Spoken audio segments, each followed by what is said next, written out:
Silver gleam of knowledge and shining jade winds. Let your opposed powers be as a gale across the skies of their souls.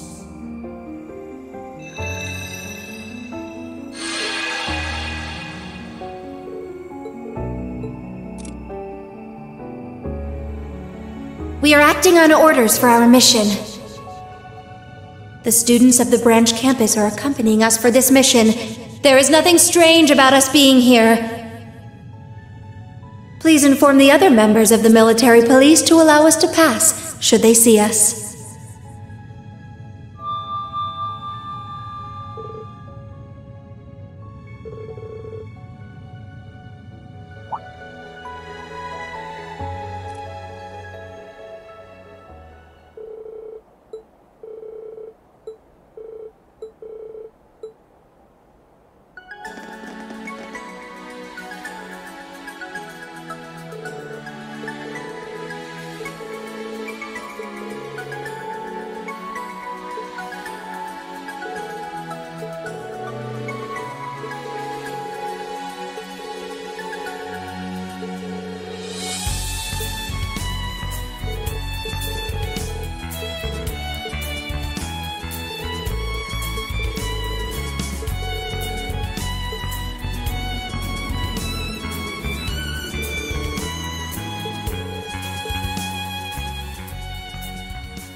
The next stop is Heimdall Central Station.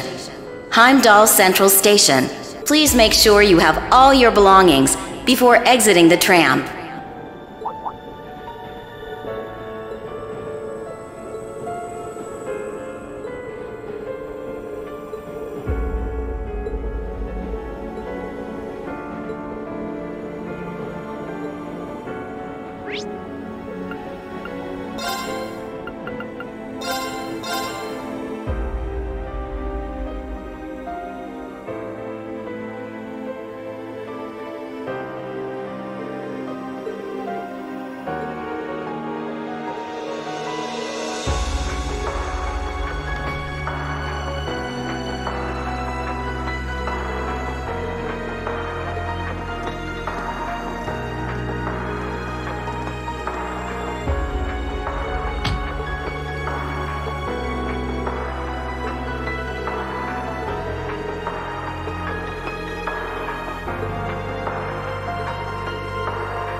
It's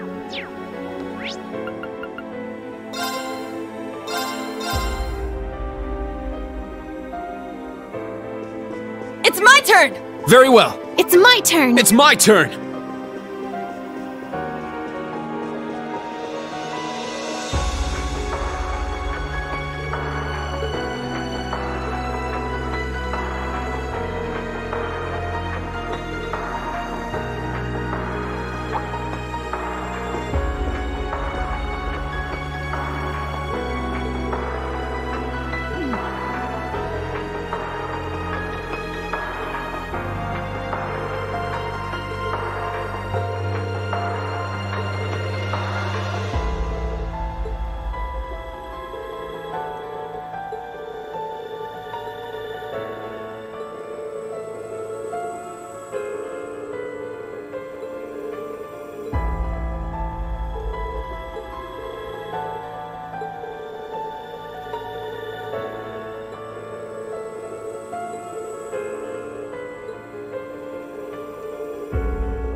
Oh, you have something interesting.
Looks like a toughie. This one's strong! Be careful!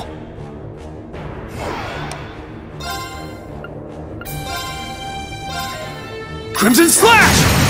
It's down! It's mine! My turn!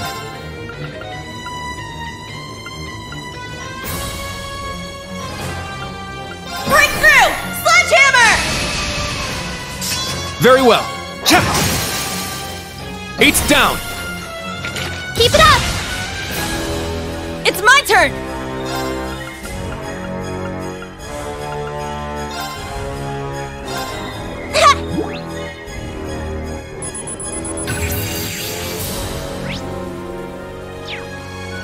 I'm going! Resonate! Divine Song Formation! It's my turn!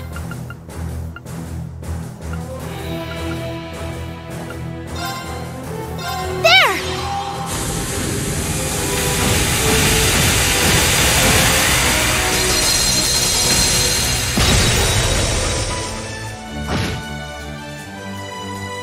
Yes!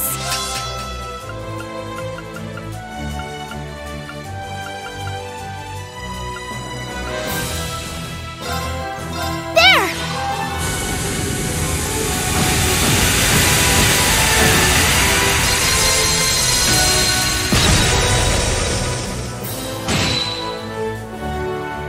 It's my turn!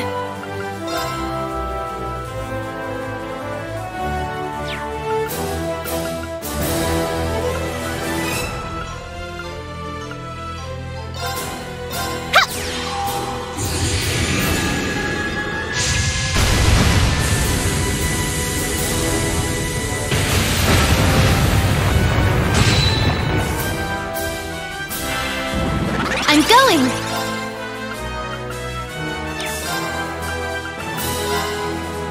There!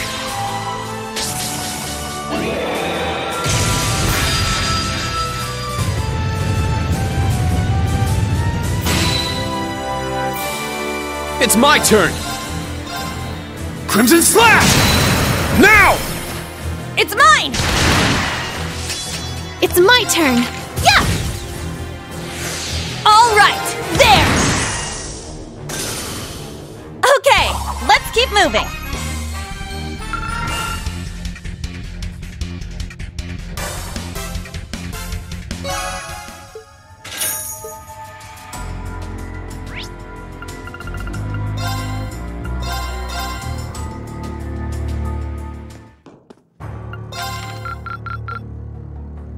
I look forward to next time.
This is horrifying.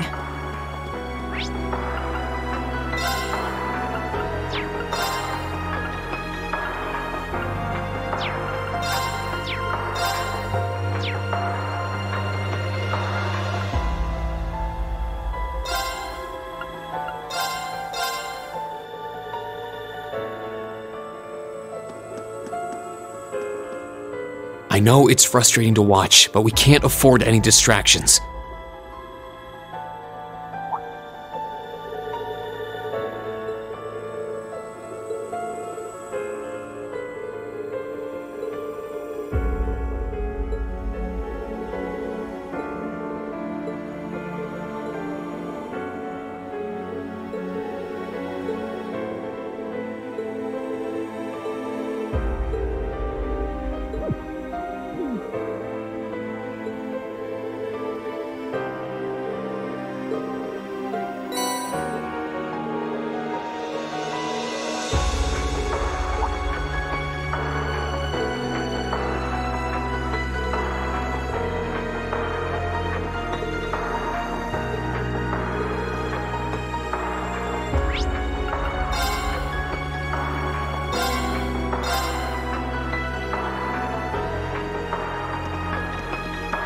The Heimdall Cathedral. It feels oddly quiet around here. Let's go inside after.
Oh, it's like heaven.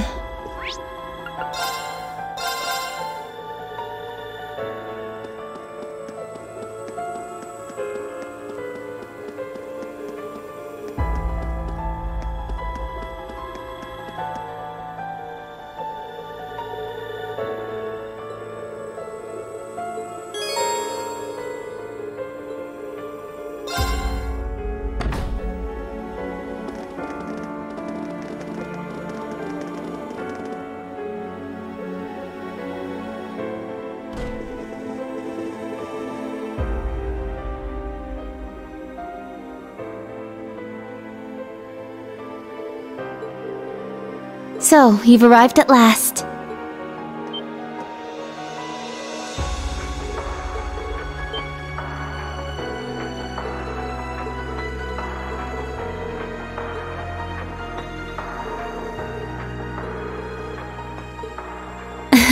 Yes, it's good to see you all again. Please, come in. They're waiting for you just over there.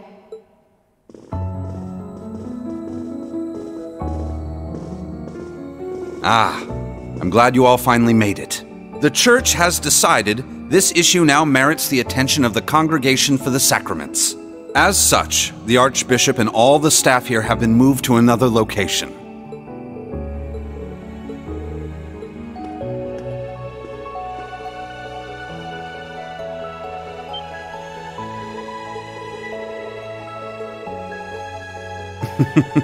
Thank you for all your diligence, Rosine. I'd feel much better if you were to stand watch over the front door now, just in case. Yes, understood. Leave it to me.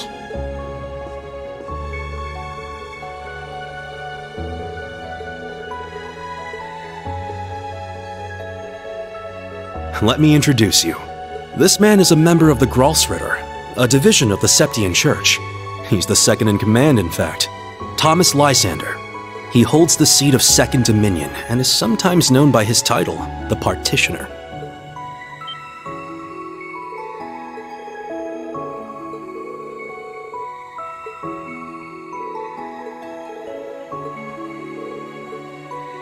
Now allow me to introduce you. This man is one of the Gralsritter's 12 Dominion, the successor to the 8th Dominion, Gaius Warzel.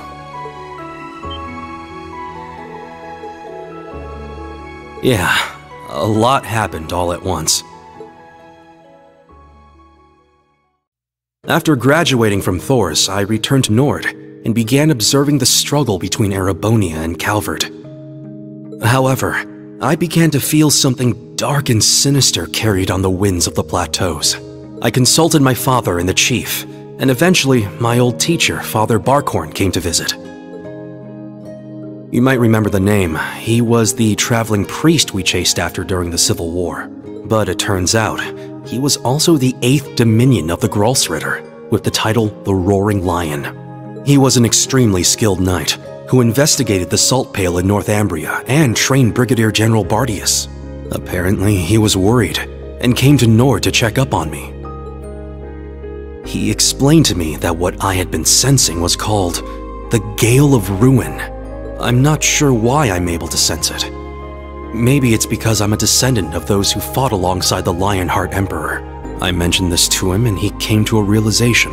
But then it happened. A Calvardian ship that broke past the 7th Armored Division attacked my village. My father was away at the time. I fought back in an attempt to protect my family, but it was no use. Right as I prepared myself for death, my teacher threw his huge body in the way to protect me. And as he lay there dying, he passed his stigma onto me. Across the nearly 1,000-year history of the Gralsritter, its highest-ranking members have each borne one of 12 sacred markings. This was one of those markings.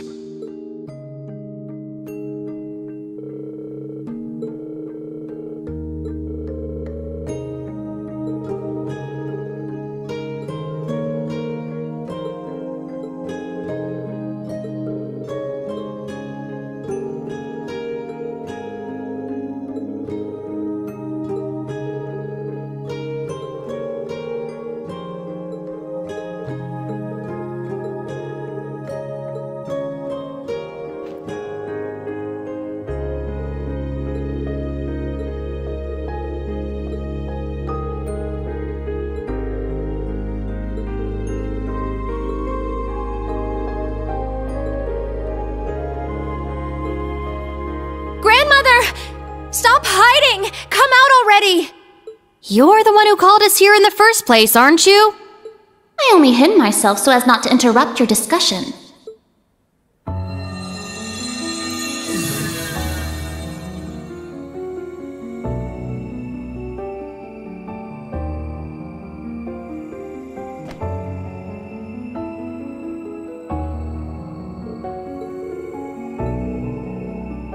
Indeed. But you may simply call me Rose. I had you all gather here for one reason. To explain to you the background between the Hexen clan and the Church.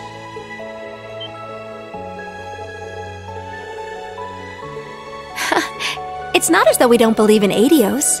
There have been some differences in opinion over the years, but we and the Church have worked together on a number of occasions. For example, during the War of the Lions, or the vampire incident in the Middle Ages. Not to mention the fight against the Dark Dragon 800 years ago. But all that was just Rose sticking her nose into other people's business. Legend has it, Emperor Dreikel's camp was once visited by a good witch, and the novel Red Moon Rose features a vampire hunter affiliated with the Church who was, in truth, the true ancestor of the vampires. The woman you now see before you was both of these people, even if she looks a bit different.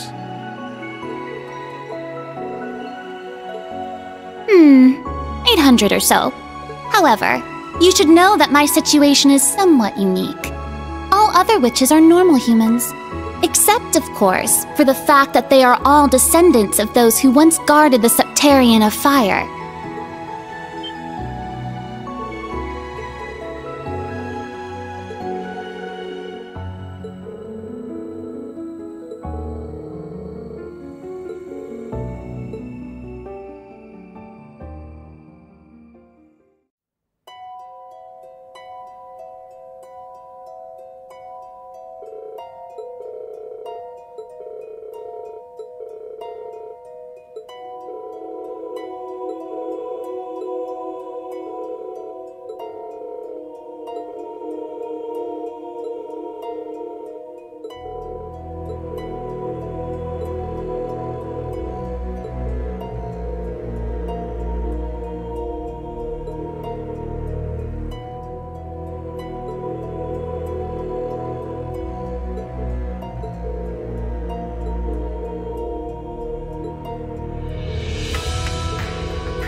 beginning, this land housed two of the Septarian.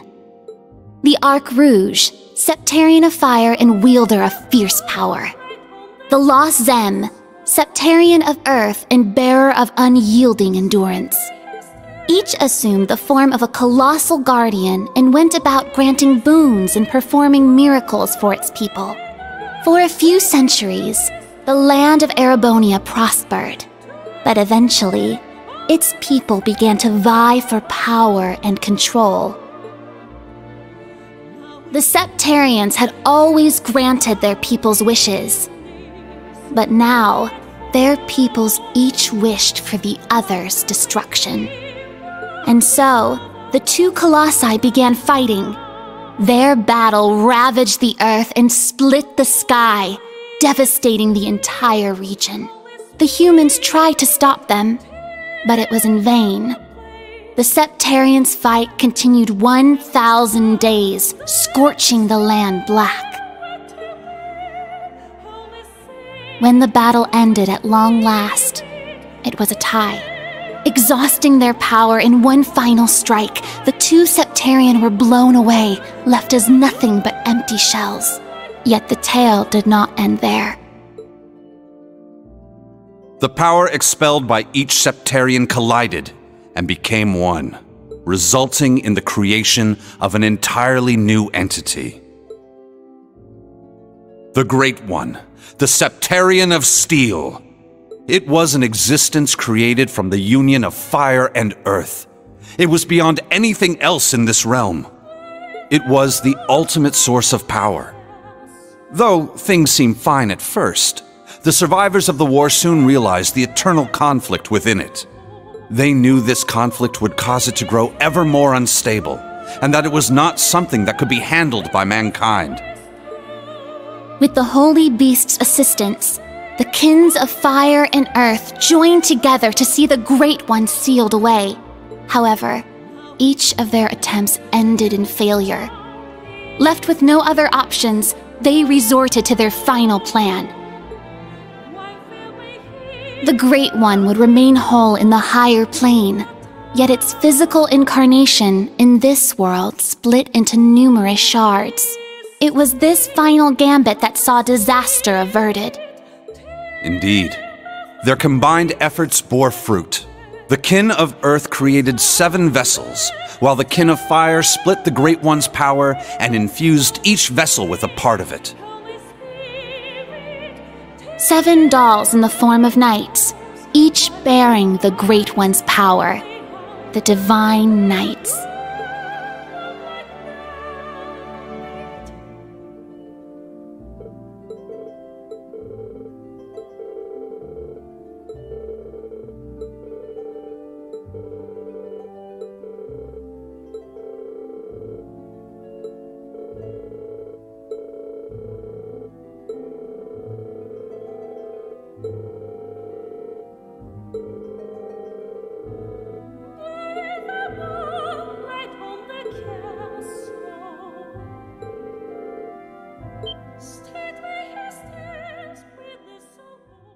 "900 years ago, Heimdall was a small city of only about 50,000 people.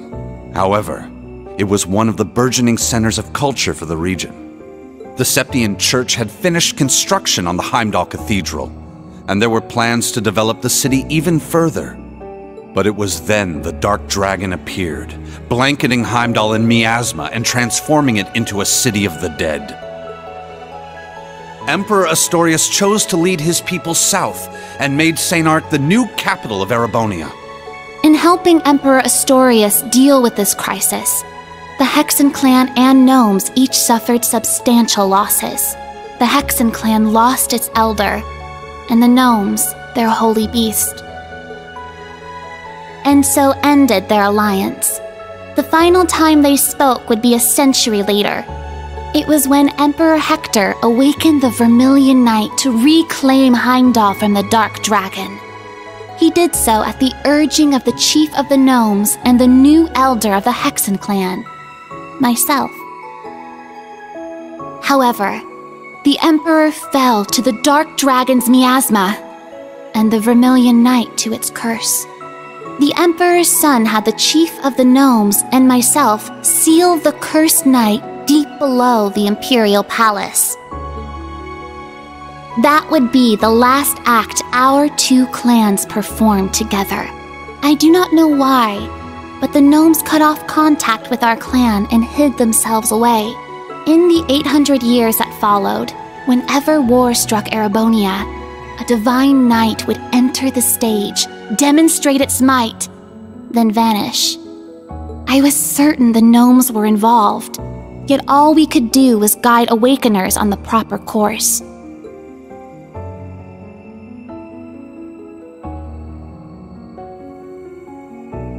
This unending pattern reached its most fevered peak 250 years ago during the War of the Lions. The false Emperor Orthros unearthed the cursed Vermilion Knight, and a mercenary under Prince Lucius' employ awakened the Palatinate Knight. Prince Dreichels found the Ashen Knight, and Leanne the Argent Knight. The four awakened at once, made for a grand war indeed.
When the sacrifice is made and the ancient blood flows, the path to the Grawl of Erebos shall open. When the tainted holy beast is pierced by the blade of World's End, and its blood fills the Grawl, the great twilight shall fall upon the land.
Muse?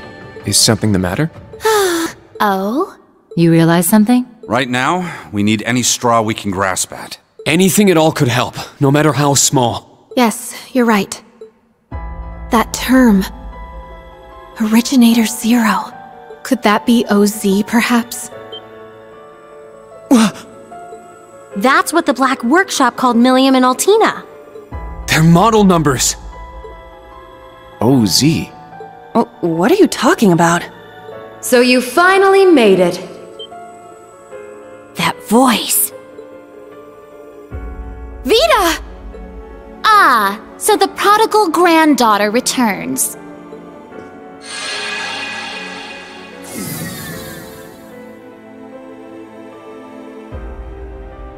Misty, Vita!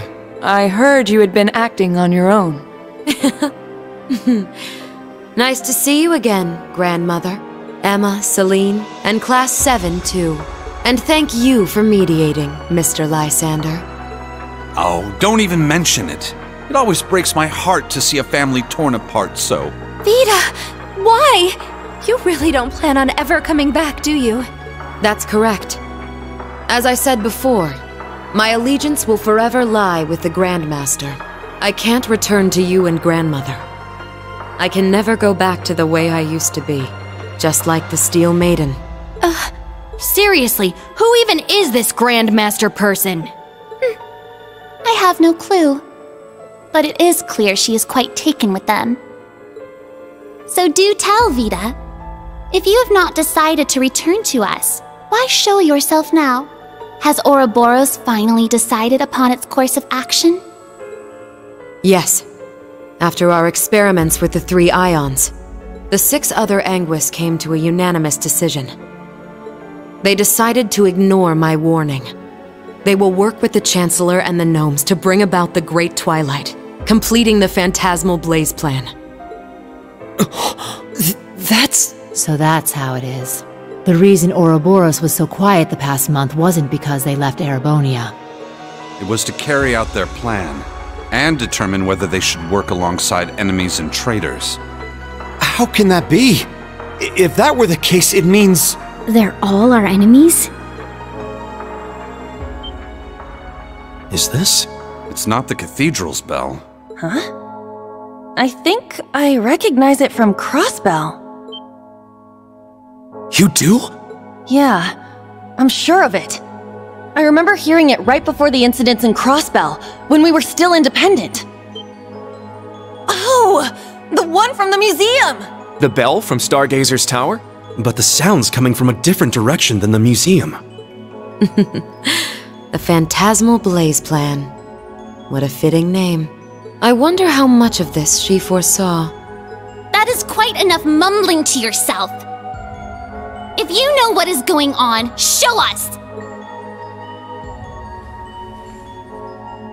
It'll be a bit tough without Grianos. I'll need your help, Grandmother. Emma, Celine, you too. Yes! I'm not your slave.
Now then, let us say we celebrate the continuation of the Phantasmal Blaze plan by ringing in the Great Twilight. I, Enforcer number 0, the Fool, shall play the opening note.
Check that out! Huh. Sure is something. Well, how about that? So, the beginning of the end, is it? Deja vu. The Grawl of Erebos. Just as the Black Records foretold. The crypt where the great power will be reborn. Rean. Eustace. Couldn't have guessed this is how my day would turn out when I woke up this morning. Let us begin. It is time. Chief of the Gnomes and head of the workshop, show me the way, Black Alberic.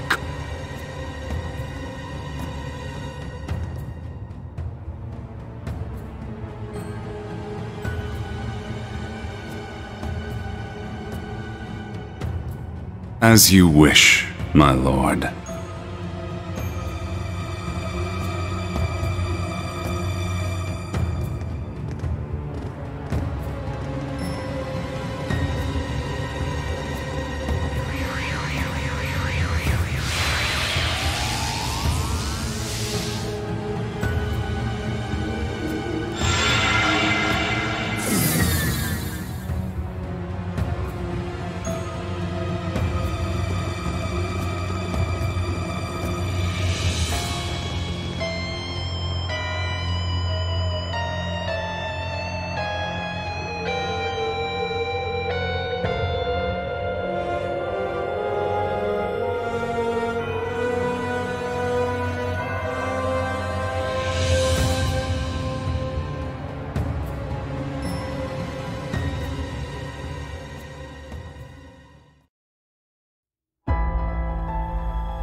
Rufus.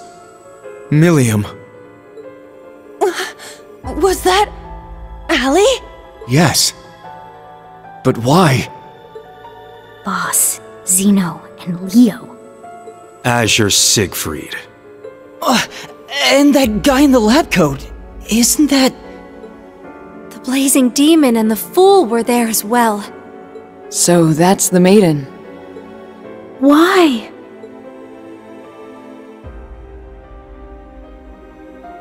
We just spoke this morning and...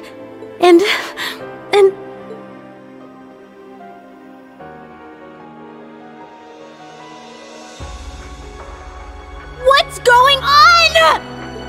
Lisa. That man's name was Lumen or something like that, right? His hair looked different. Franz Lumen, the first disciple of G. Schmidt, and the deceased husband of the Reinford Group's chairman, also known as Franz Reinford. Ah, so he has been lurking in the shadows these past 20 years. Yes. Perhaps for the sake of working with the Chancellor, to engineer this very moment. Elisa! Snap out of it! Now's not the time! As a bracer, I can't just sit here and let them pull off whatever that Twilight crap is they're planning. How about all of you? She's right. We can't stop here. We gathered together to do whatever we could to help. Our goal remains unchanged. Yep, true. Elisa, let's go. Yeah. Well, Vita, what will you do now? Well, I'd like to charge in there alongside the rest of you, mostly out of spite. Unfortunately, I suspect things won't be quite that easy. What do you... Something's... There's a turbulent swirl in the mana. Was that? I believe so. Sir Lysander, Sir Gaius, cryptids and magic knights have appeared all over the city.